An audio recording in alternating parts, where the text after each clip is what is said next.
All right. So I did see another article that kind of stuck out to me earlier this week, yesterday. Hertz rental car. They, I guess, over the past year or so, they were going to do a big deal with Tesla. Rental car companies. I mean, this goes into the whole fucking climate change fiasco. Obviously, climate change is a huge issue, major leftist like talking point. They love it. It is their cause. It's like racism and climate change. Like if you're a lefty, like that is like your two, biggest things that consume your soul is climate change and racism. And every problem in America is either climate change and racism. And Republicans and conservatives, it's their fault. That is the plight. That is the mantra, the mindset of the liberal mind. And it's great. It's hilarious.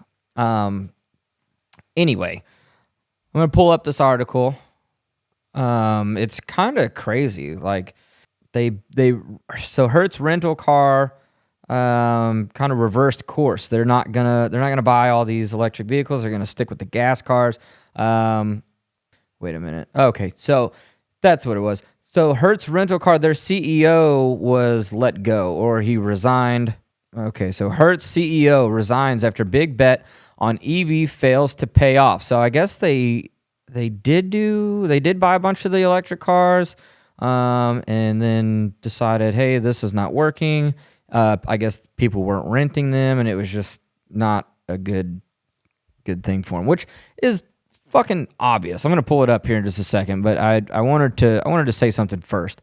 Like, obviously, climate change, there is some evidence, but this is a money grab. First off, climate change overall, at its core, is a money grab. Okay, it's a way for governments to tax people into oblivion, based solely on the fear of like the planet getting too hot. It's a mind fuck. Okay, and literally, like, the climate change initiatives increase inflation so fucking bad because of the taxes. It's insane. And that's what, when you look at it and you follow the money, climate change is 99% just a money grab. Like look at Al Gore, dude. The guy made like $1 billion from, just saying, basically being a big climate change activist, and he makes $1 billion. And like none of the stuff it's all just hearsay, essentially, and now you got all these governments that have all these new initiatives and all these new rules, and we have entire industries around it. The wind turbines that, are fucked up, and we don't know if they're even working or really making a difference. And these EVs, it's like, okay, the car's not polluting like from the fucking tailpipe anymore. Great. But the amount of effort it takes to make an electric vehicle causes so much more pollution than what that car would have polluted. Like, how did we end up there? How did we not like get a few moves ahead of ourselves? But when somebody was like, hey, I'm gonna make an electric vehicle and it's not gonna pollute. How did nobody say, hey, wait a minute, what's the manufacturing process like for this electric vehicle? Okay, that's great that once the car's on the road, it's not hurting anybody. It's not emitting CO2. But how much CO2 does it take to make the car? Okay, how is there anything, when everybody starts plugging these things in to charge them, what kind of ripple effect's going to come from that? How did we not think this out a little bit? It's like somehow somebody come along and just conned everybody into, hey, we have to have electric vehicles and we have to have them now, and you're a piece of shit if you question anything about it. I feel like that's kind of what happened over the last like 25, 30 years. Somebody came in with a scary report like, hey, the world's about to catch on fire. Electric vehicles are the only way to do this. And then now we got a bunch of fucking useless cars I know for a fact electric cars are not the way. I feel like we're in 10, 15 years, we're going to be looking at electric cars like an 8-track player. Okay? And like, I love Elon Musk, but I think that's why he's involved in a lot of other companies, because I think he sees the writing on the wall too. Like, hey, Tesla's probably going to be worthless in a few years. You know, maybe I'm wrong, but I mean, dude, these electric cars are not the way. Okay, there's a whole lot of other alternatives that we could have, and you know, there's a whole bunch of research on that, and people have been murdered for shit. It's a whole rabbit hole. Maybe I'll make some videos on it at another time. But anyway, let's get to the article on the Hertz CEO Stephen Scher resigns after big bet on EVs goes bust. This is according to the New York Post. All right, we on the New York Post this time.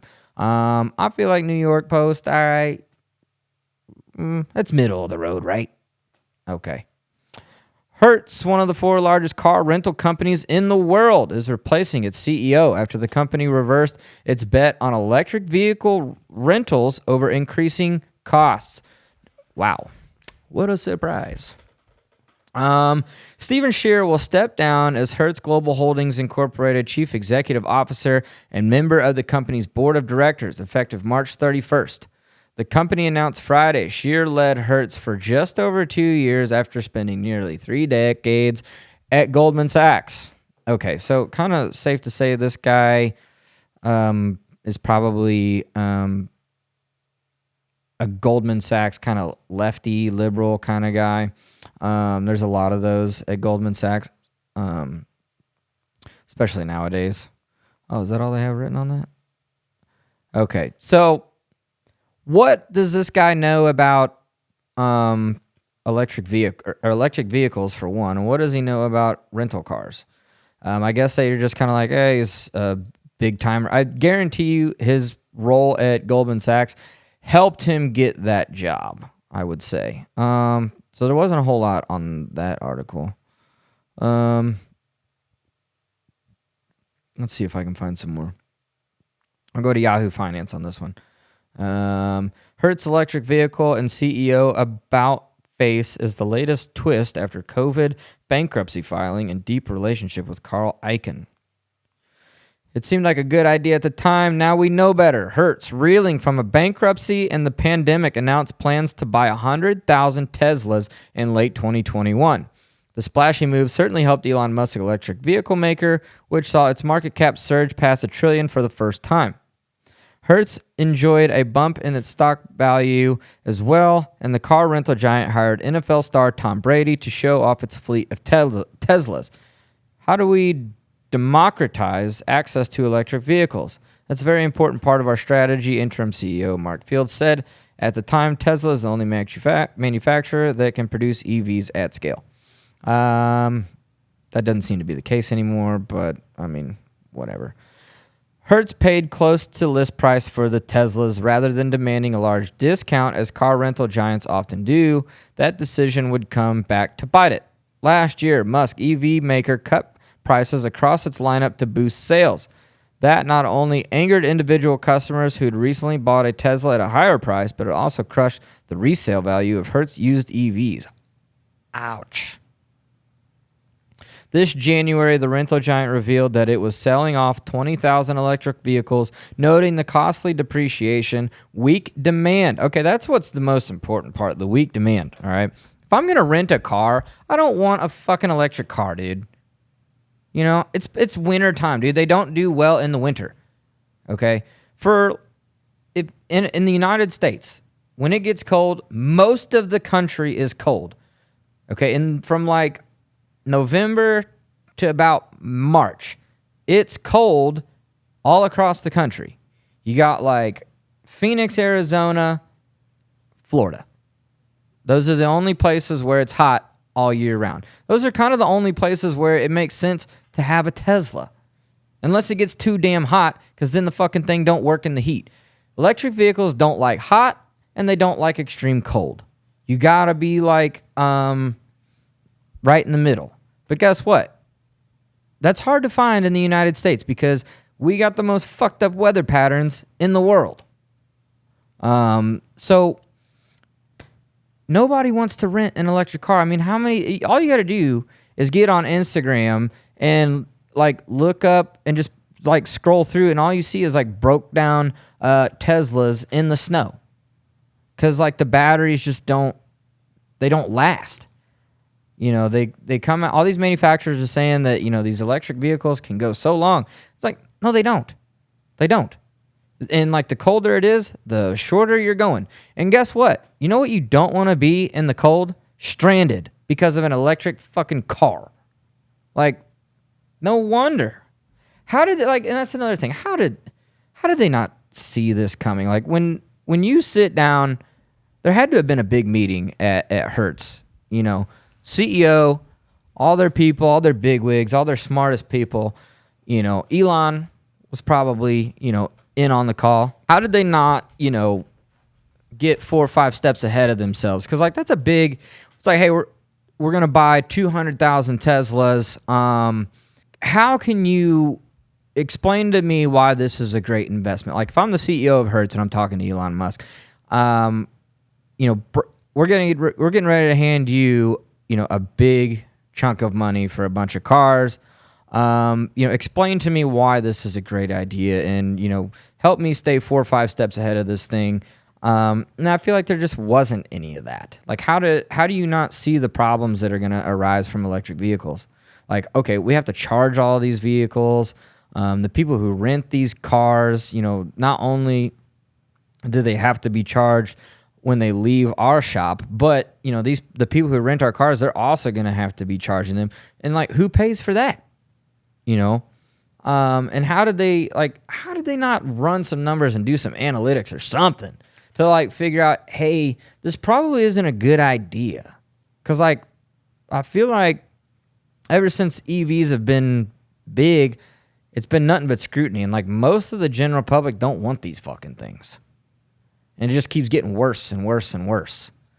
I just don't see how these big corporations just like are making these rash decisions, and they're not 5, 6, 10 steps ahead, seeing what's coming down the road 5, 10 years from now. Like, hey, do you know your customer? It's insane.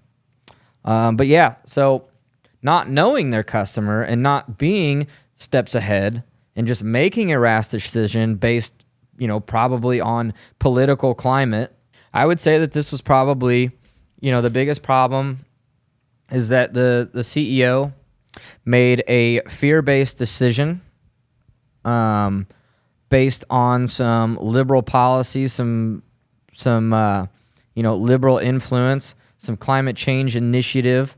They spooked him, and he wanted to be the knight in shining armor and say, hey, look, you know, maybe they wanted to raise their DEI score or their CEI score so they could, you know, for whatever reason, hey, look at us. We're buying EVs. We're doing good for the world. How'd that work out, bud? You know, like, just stick to business. Do business.